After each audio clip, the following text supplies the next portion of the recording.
Claire Thompson was 32 years old when her father decided her promotion belonged to the family. The announcement came on a Sunday evening, over roast chicken that had dried out in the oven and broccoli cooked until it lost its color. Claire had just been promoted to director at a national forecasting agency, a role she had worked toward for more than a decade. The raise was significant. The responsibility was heavier. She had driven home that weekend thinking, stupidly, that she would finally be allowed to celebrate. Instead, her father cleared his throat the way he always did when he was about to declare something permanent. "So," he said, folding his napkin with slow confidence, "your promotion means you pay for everything now." Claire froze, her fork hovering mid-air. "What?" she asked. Her mother didn't even look up from carving the chicken. "It's only fair," she said calmly. "You're the one with the big job now." Her younger sister, Lily, laughed under her breath. "Director Claire," she teased. "Don't pretend you're not rich." The word rich sat wrong in Claire's chest. She had student loans, credit card debt, years of quiet sacrifice behind her. She looked from one face to another, waiting for someone to laugh, to say it was a joke. No one did. Her father leaned back in his chair, satisfied. "New rule," he said. "You cover all family expenses." Claire felt something inside her finally settle. Not break, not explode, just click into place. For years she had lived in a constant state of negotiation, adjusting herself to the weather of her family's moods.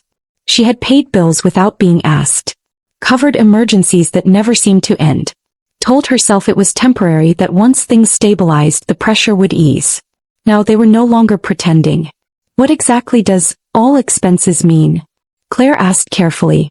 Her mother answered immediately, as if she had already prepared the list. "Mortgage, utilities, groceries, Lily's rent, her car payment, insurance, gas." Lily nodded eagerly. "It would help so much." Claire swallowed. "Dad still works," she said. Her father's jaw tightened.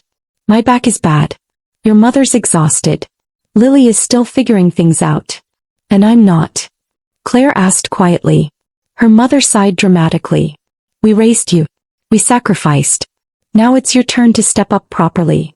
There was the word they never said directly but always meant. Claire set her fork down slowly. She could feel her hands shaking, so she folded them together. "Absolutely," she said. The table lit up instantly. "That's my girl," her father said, smiling. Lily grinned. "Finally." No one noticed the calm in Claire's voice. The kind of calm that comes right before a storm changes direction. They finished dinner talking about upgrades. New appliances, a better car, maybe even early retirement. Claire nodded, smiled, took mental notes. She drove back to her apartment that night and didn't cry. Instead, she opened her laptop and did what she had always done best. Assessed risk. By midnight she had cancelled auto payments, removed her parents as authorized users on her credit card, and forwarded her mail to a brand new P.O. box. On Monday morning she signed her relocation package. Seattle. The move had already been approved. She just hadn't told them yet. By Friday her apartment was empty. Claire boarded a plane with 2 suitcases and a knot in her chest that loosened with every mile. She didn't leave an address. She didn't announce her departure. She didn't argue. 3 days later her mother texted. "Sending the bills this week. Remember the new rule?" Smiling face with smiling eyes. Claire stared at the message, then typed, "I'll look at them when they arrive." They arrived at her old address. The envelope came back stamped in red. "Return to sender. Address unknown." Her phone rang that night. She let it go to voicemail. Then again. Then again. When she finally answered, her mother's voice was sharp. "Where are you?" "Seattle," Claire said calmly. Silence followed. Then her father spoke. "You agreed." "I agreed to help," Claire replied. "Not to disappear into your bills." "You're backing out," her mother accused. "No," Claire said. "I'm setting boundaries." Her mother scoffed.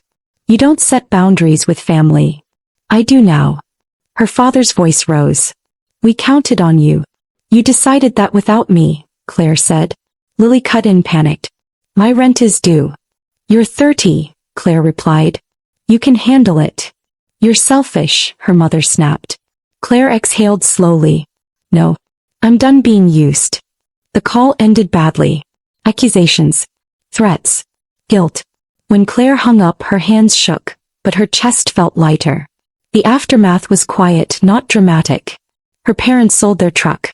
Lily moved back home. Complaints filtered through cousins and group chats Claire muted.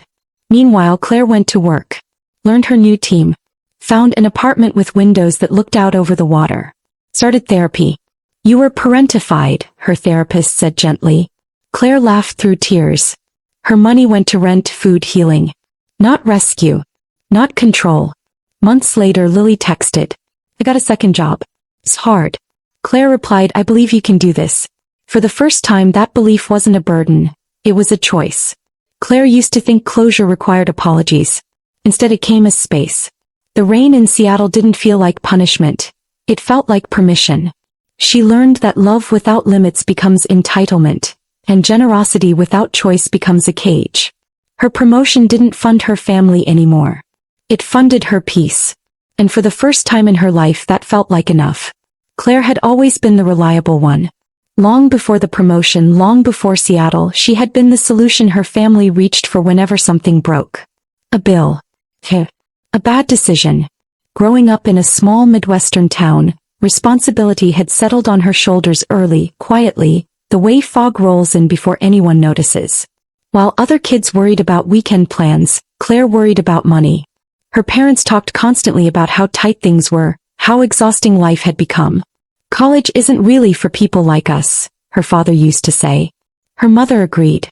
You should pick something practical. Meteorology hadn't sounded practical to them. That's just guessing clouds, her father laughed when she brought it up. And smiling on TV. But Claire loved weather, not the performance of it but the science. Patterns. Pressure systems. Warnings that could save lives if people paid attention. She earned a partial scholarship and the rest came from loans. Her parents didn't argue. We can't help, her mother said flatly. We're not going into debt for clouds. So Claire went alone. Loans. Campus jobs. Night shifts. She didn't complain. She thought that was what being strong meant. The calls started early. Your sister needs help with books, her mother said one afternoon. Just until payday, her father added another time. Grandma's prescriptions are expensive, her mother sighed. Claire was 19, then 20, then 22. Each time she hesitated, the guilt followed immediately. We sacrificed for you, her mother reminded her. The phrase help the family became a warning sign Claire learned to ignore. She paid. She transferred. She covered gaps. By the time she finished her master's degree, she carried 6 figures in student loans and a credit card balance that didn't belong to her life. When she landed her first real forecasting job and told her parents her salary, her father laughed. Look at that, he said. Maybe now you can start paying us back. For what? Claire asked quietly.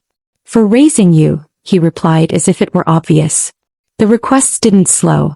They grew. Every raise became an excuse. Every success triggered a new emergency. Claire told herself this was temporary. She told herself families were messy. She told herself endurance was love. Work was the only place where Claire felt steady. Storms made sense. Data didn't lie.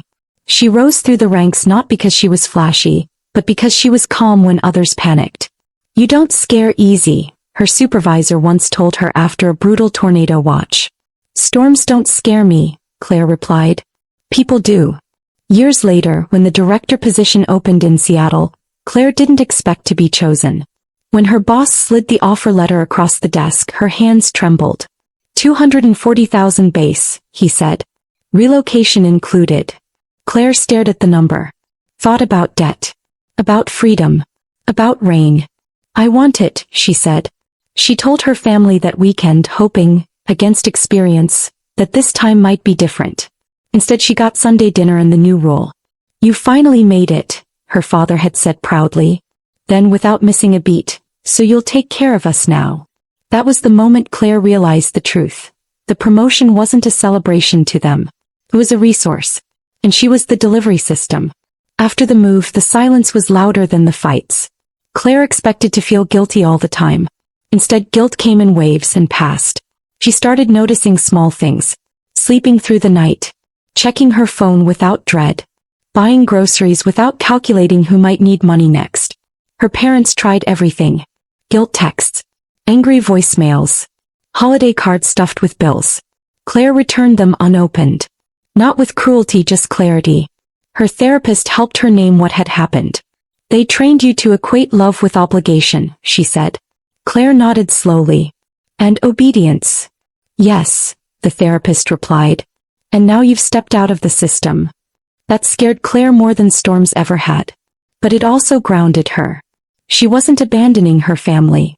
She was refusing to disappear for them anymore.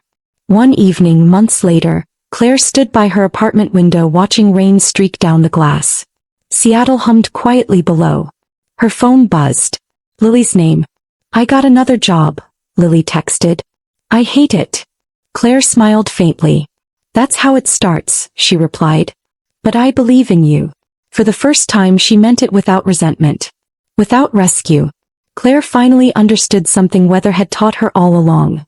Storms don't destroy everything. Sometimes they clear the air. The hardest part for Claire wasn't the anger from her parents. It was the quiet moments when doubt crept in.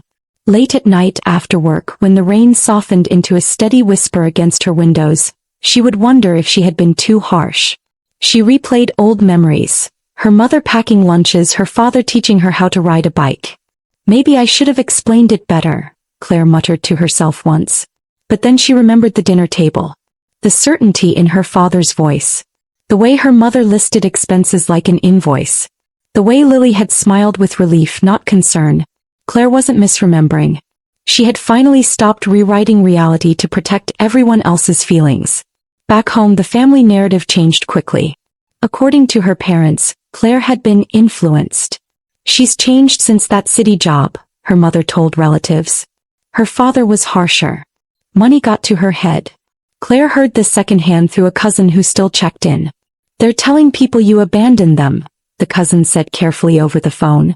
Claire closed her eyes. I didn't abandon anyone, she replied. I just stopped paying. The cousin paused, then sighed. Yeah, that's kind of obvious. Claire learned something important then.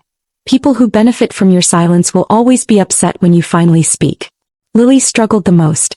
Without Claire quietly filling the gaps, reality arrived fast. Late fees. Budgeting. Choosing between wants and needs. This isn't fair, Lily complained in a voice message one night. Claire listened, then replied calmly. It wasn't fair when I was doing it alone either. There was no yelling anymore. Just distance. And learning. Weeks later, Lily texted again. I paid all my bills this month. Claire smiled. That's huge. No money changed hands. Just acknowledgement. And for the first time, respect. Claire's parents tried one last strategy, fear. You'll regret this when we're gone, her father said in a voicemail. Claire deleted it without replying. She had spent years afraid of losing them, but she had already lost herself trying to keep them comfortable. In therapy, she finally said the truth out loud. I was never their daughter first, Claire said quietly. I was their backup plan. Her therapist nodded. And now? Claire thought for a moment. Now I'm just me. That answer felt solid. Like firm ground after a long storm. Spring arrived in Seattle almost unnoticed. The rain softened. The air warmed. Claire bought a small plant for her apartment and laughed when it survived its first month. She wasn't healed. She wasn't perfect. But she was free. Her success no longer came with conditions. Her kindness no longer came with fear. Claire finally understood that family isn't who drains you. It's who can stand beside you without demanding your life in return. Distance didn't erase Claire's family. It revealed them. Without her money smoothing every crack, patterns became obvious. Her parents stopped calling daily. Then weekly. When they did call, the warmth was gone, replaced by clipped updates and quiet resentment. We're managing, her mother said once stiffly. Claire didn't ask how. She had learned that curiosity often reopened doors she worked hard to close. Instead, she focused on building something new. Her job demanded attention. Storm season in the Pacific Northwest was unpredictable, layered, complex. Claire thrived in that complexity. At work, she wasn't someone's safety net. He was a leader. Good call on that system, a colleague told her after a long shift. Claire smiled. Compliments still felt strange when they weren't followed by requests. One evening, after a particularly intense forecast briefing, Claire sat with her laptop open and reviewed her finances, not with anxiety but with control. For the first time the numbers belonged to her life alone. She paid extra toward her loans, booked therapy sessions without guilt, bought groceries she liked instead of whatever was cheapest. It surprised her how much mental space money had taken up before. I used to think generosity meant self-erasure, she admitted to her therapist. And now I know generosity without consent is exploitation. The word felt heavy but accurate. Claire didn't flinch from it anymore. Lily called late one night, her voice quieter than usual. I messed up my budget, she said. Claire waited. But I fixed it, Lily added quickly. I talked to my manager about more hours. That's good, Claire said. There was a pause. You're not mad? Claire shook her head even though Lily couldn't see her. No. I'm proud of you.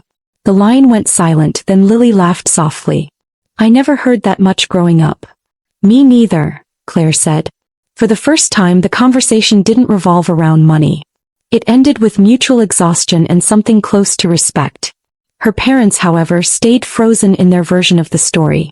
They framed Claire as ungrateful, distant, changed. She thinks she's better than us now, her father told anyone who would listen. Claire learned not to correct the narrative. People who wanted the truth already saw it. Those who didn't weren't ready to hear it. She stopped defending herself, stopped explaining. Silence became her boundary. And surprisingly, the world didn't fall apart. On a quiet Sunday morning, no family dinner, no expectations, Claire brewed coffee and watched fog roll in from the water. She thought about the dinner where everything changed. The announcement. The rule. The word "oh." That night hadn't ruined her family. It had exposed the cost of staying. Claire lifted her mug and whispered to the window, not anymore. Outside the fog thinned. Some storms don't end loudly. They pass when you stop standing in their path. By summer, Claire no longer measured time by family crises. She measured it by forecasts, deadlines, and quiet wins. The team trusted her judgment. When she spoke during briefings, people listened. Let's adjust the warning window, Claire said one afternoon, pointing at the screen. Her colleague nodded. I was thinking the same thing. That simple agreement stayed with her longer than it should have. She realized how rarely she had been met with cooperation instead of resistance. At home, her role had always been to give, never to lead. Here, leadership felt natural, earned, and no one resented her for it. Her parents attempted one last conversation late in July. Her mother called, voice overly soft. We've been thinking, she said. Maybe we were too blunt. Claire waited. You could help again, her mother continued, just in smaller ways. Claire leaned back on her couch. Help how? Well, her mother hesitated, just covering the mortgage would take pressure off. Claire closed her eyes. The pattern was unmistakable. No, she said gently. The line went cold. So that's it, her mother asked. That's it, Claire replied. She hung up without shaking. Lily didn't stop reaching out. Some days it was frustration. Other days pride. I hate waking up at 6, Lily texted once. Claire smiled. Same. Weeks later, Lily sent a picture of her first paid-off credit card statement. Look, she wrote. That's huge, Claire replied. Slowly the dynamic shifted. Lily stopped asking for money and started asking questions. About budgeting, savings, careers. Claire answered without rescuing. Without guilt. Support felt different when it didn't cost her peace. Therapy helped Claire understand the deepest truth. Her family hadn't collapsed because she left. It had been unstable long before. She had simply been holding it together at her own expense. You were the shock absorber, her therapist said. Claire nodded. And now they feel every bump. That doesn't make you cruel, the therapist continued. It makes you honest. Claire carried that sentence with her. It softened the last sharp edge of doubt that still lingered.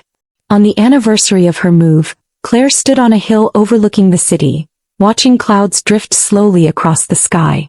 She thought about the girl who once believed love meant endurance.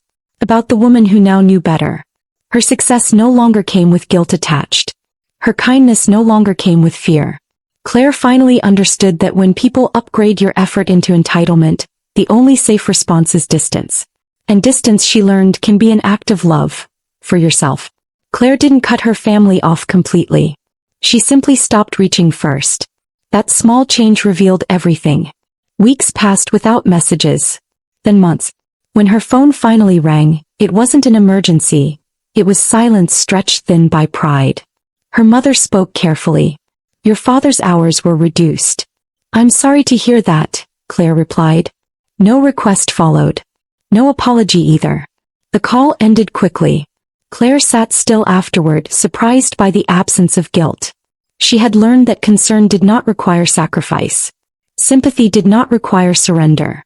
That fall, Claire paid off her smallest loan. She stared at the confirmation screen longer than necessary. "It's done," she whispered. At dinner with coworkers that night, someone raised a glass. "To promotions that actually change your life," Priya said. Claire smiled. For the first time, her success felt uncomplicated. No strings. No shadows waiting to collect. Lily continued to change in quiet ways. She complained less. Asked smarter questions. One night she admitted, "I didn't realize how much you were covering." Claire didn't say "I know." She said, "I didn't either until I stopped." They sat and shared understanding, not resentment. That was new. The holidays came and went without drama. No surprise bills. No guilt-laced cards. Claire spent Christmas morning walking through misty streets, coffee in hand, watching the city wake up. She felt a pang of sadness but not regret. Some losses, she understood now, were simply the cost of choosing yourself. Her parents never apologized. They softened around the edges, learned to survive without her money, but the power dynamic never fully healed. Claire stopped waiting for it to. Closure, she realized, wasn't something they gave her. It was something she built. One evening, during a severe weather briefing, Claire caught her reflection in the glass. Calm, grounded, present. "You good?" a colleague asked. "Yeah," Claire said honestly. "I really am." He meant it. Years of being the family solution had taught Claire how to disappear. Seattle taught her how to exist. Fully. Loudly. Without permission. When her father retired earlier than planned, Claire heard about it secondhand. She wished him well and meant it. But she did not reopen the door. Claire never stopped being kind. She just stopped being controllable. That difference changed everything. Standing by her window one last time before moving to a larger place, Claire watched rain fall steadily over the city that gave her back to herself. Her promotion had not made her responsible for everyone else's life. It had made her responsible for her own. And that finally felt right. Moral lesson. When people turn your success into their entitlement, clarity must replace guilt. Help should be a choice, not a rule, and love should never require self-erasure. Thanks you for watching, and please remember to tell us where you are watching from today. Hit the like button, comment and subscribe to this channel for more of this.